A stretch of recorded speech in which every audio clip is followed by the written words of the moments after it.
want to go over some topics real quick that are from the AP Biology curriculum book, the course framework. So I want to go over the science practices and big ideas real quick.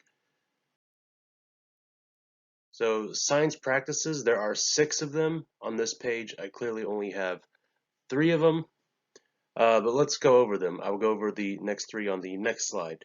So science practice 1, concept explanation.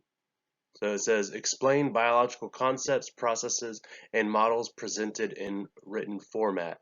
And then there's the skills underneath that describe the biological concepts and or processes, explain biological concepts and or processes, and explain biological concepts, processes, and or models in applied context.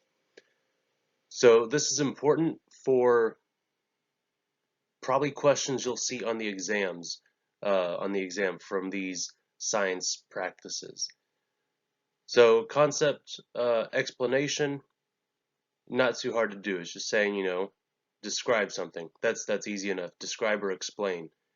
That should be one of the easiest ones. Now, science practice 2, visual representations. This should be fairly easy for us as well. So analyze visual representations of biological concepts and processes.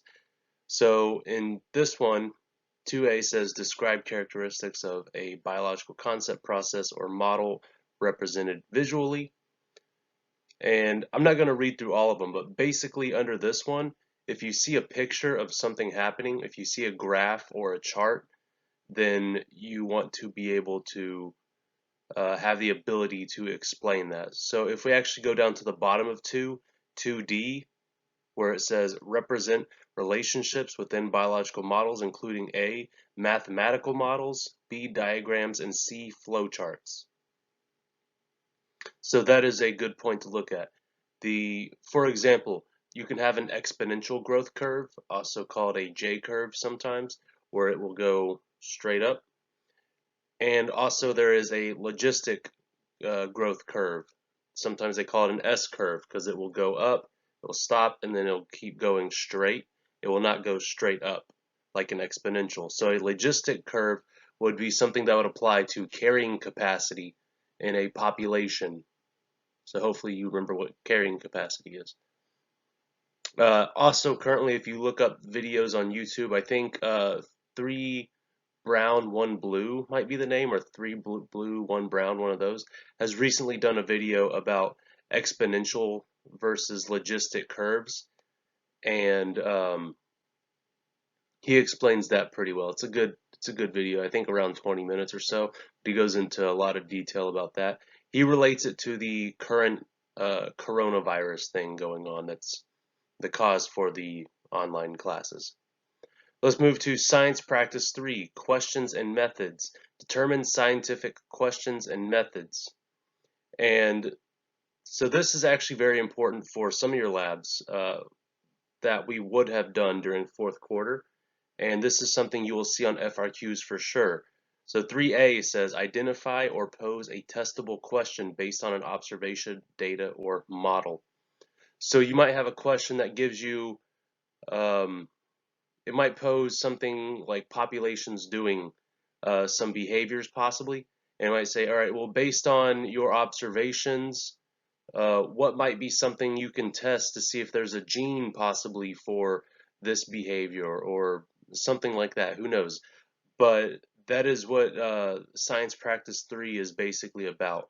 Can you observe something and come up with a way to test what you are observing? Is there something you can do as far as that goes? So all of 3, really a lot of it says the same thing. 3B says state the null and alternative hypotheses and predict the results of an experiment. So if you have an experiment based on like chemical structures or things like that, you should be able to say, oh yeah, well, based on my knowledge of biochemistry, this and this might happen to generate this. And that would be your null hypothesis. You're saying this is what should be my solution to whatever question I have if I can test this in a lab or something like that.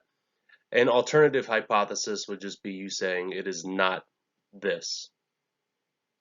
And I'm not going to read through the rest of those because a lot of those are very much the same. But let's move on to science practice 4, 5, and 6. So 4 is representing and describing data. So this really is the opposite of science practice 2. Science practice 2 said, can you look at a graph or a table or a picture of some sort, a situation, can you look at that visually and come to a conclusion about what is happening in the picture? Now for this, you're actually doing the opposite. It's saying, can you be given a scenario and you come up with the picture, the graph, or something from that? Can you create something from information? So this comes in the form of possibly doing pie charts or bar graphs or line graphs. For example, if you were to trace the population of wolves versus deer, a predator-prey relationship, it would say what kind of bar graph would you use for the populations of those over a 10-year span? Well, you probably wouldn't use a pie chart. That wouldn't make sense. A bar graph, I guess it would be possible if you said, here's the year, and here is one bar for the deer and one bar for the wolf. Sure. But if you really want to see the trend, a line graph is probably the best thing to do. If you can plot two different lines, that way you can have two different population numbers. You can have different scales with them. With the bar graph, it's kind of hard to do two different scales. Usually, you should have more prey than you have predator. Otherwise, the predator will eat up all the prey, and then the predators will starve to death, and that is a broken system. So you would have different scales for the predators and prey. So for something like that, a predator-prey relationship should be a line graph. Science practice 5, statistical test and data analysis. So this really comes in, especially with like genetics. Can you determine the probability of outcomes for certain traits and things like that? If you have two parents that have this trait and that trait, can you figure out what the offsprings might have? This also goes into the Hardy-Weinberg equation. This would fit into there as well, which we briefly touched at one point, and also the chi-square analysis, which I think we only briefly touched at one point. You definitely want to go back and look at those again. Science practice 6, argumentation. Some of you I know are good at argumenting in the colloquial sense, but scientifically, can you argue? Can you make a true scientific claim, or at least do you have evidence for your claim? That is the biggest thing, and that is under 6b there. It says support a claim with evidence from biological principles, concepts, processes, and or data. So can you justify your claim? All that kind of stuff. So argumentation, using actual scientific theory, hypotheses, and all this kind of stuff. All right. So hopefully you got a picture for what the 6 science practices in AP Bio should look like. And these are not very difficult things to do. However, you should be looking to refine these skills. If you are given a scenario which you have very little knowledge about, can you use these 6 skills to probably still come to a conclusion of some sort? That is the answer. That is how science is done. Now let's look at our big ideas, and I'm only going to briefly go over the big ideas. You can go and read these on your own. But the big ideas: 1, evolution; 2, energetics; 3, information storage and transmission; and 4, system interactions. So big idea 1, evolution, can really go with everything. It says the process of evolution drives the diversity and unity of life. Now, you might get even a question that says something about the first unit, about water. It'd say, how is water important in terms of evolution?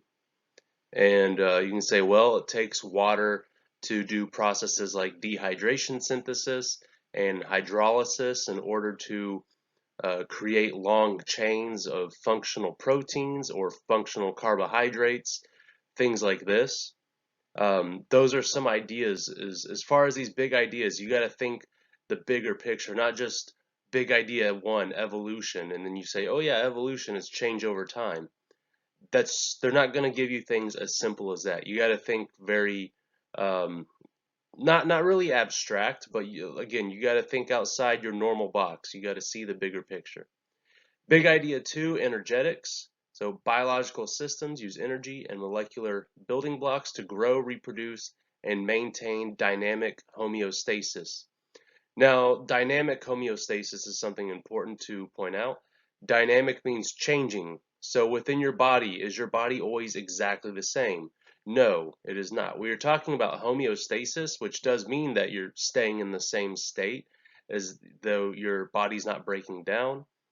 But the dynamic part means, you're taking in food, your body's doing something with the food.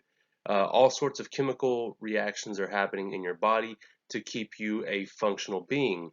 And this has to do with mitochondria producing energy as well, and things of the such. So all of that in energetics kind of goes together. Big idea three in the top right, information storage and transmission. Living systems store, retrieve, transmit, and respond to information essential to life processes. So this has a lot to do with DNA basically and how genes function. Saying you have a gene to produce this protein to make this reaction happen so you can survive. And if you notice what I'm saying, that does tie back to both big ideas one and two as well. So that's why these four big ideas all kind of tie into each other. Um, and big idea three also talks about populations, behaviors that are directed by underlying genetic information and natural selection, evolution. This has to do, again, with big ideas one and two. How do all these things come together? We're trying to look at the bigger picture. And big idea four is system interactions. Usually I just call this ecology, but it's a lot more processes involved, and it's more complex than that. It's not just saying, look at this one forest and what are the things in there, how they interact. No, this is really talking about the whole biosphere. That is the whole earth. That is when we say the environment, there's several facets to our environment. There's not just if you just say the environment, that's not necessarily enough um, to single out whatever you're trying to focus on. You have to be very specific. So biological systems interact, and these systems and their interactions exhibit complex properties. So you need to know the difference between like an estuary, for example, is an area where um, salt water meets fresh water. Sometimes it's called brine water, an estuary, and we have a lot of these in Florida. Uh, Estuaries are important because there are a lot of species that will actually go back and forth between the um, salt water and the fresh water in order to reproduce or lay eggs or something of the sort. So that's why it's more than just knowing one environment. You kind of have to know how environments next to each other or around the world might work with each other.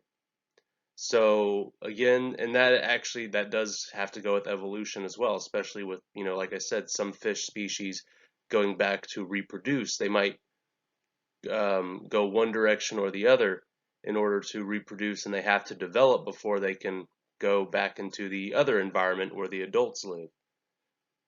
So hopefully you got an idea for the 6 science practices and the 4 big ideas. Hopefully you understand how these might tie together and how that might help you with your exam if you can, process all these. So again, I recommend you go and read these on your own. You don't necessarily have to, but I really would.